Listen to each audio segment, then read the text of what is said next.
Du, was hat echt das Taj Mahal seinerzeit gekostet? Das hat gar nicht so viel gekostet, weil in Indien wird ja gar nichts verkauft, bevor es mal nicht richtig abgemerkt worden ist. Also eigentlich ist es ja ein Mausoleum. Die Friedhofsordnung in der Schweiz will ich ja sehen, die mit so etwas durchkommt. Du, und die Türme da, sind das jetzt Minarett?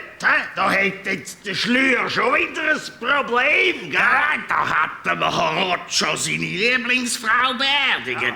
Die hat ja Schwein gehabt, dass sie vor ihm gestorben ist. Weil in Indien, wenn der Mann zuerst stirbt, wird die Witwe auch zwangskremiert.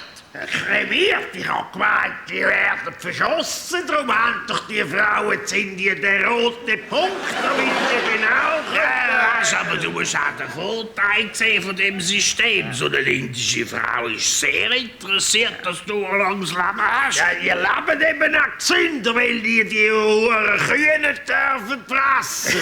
Aber wenn so eine heilige Kuh zu dir reinkommt, musst du ihr den besten Platz anbieten. Und wenn sie will, musst du ihr noch Maniküre machen.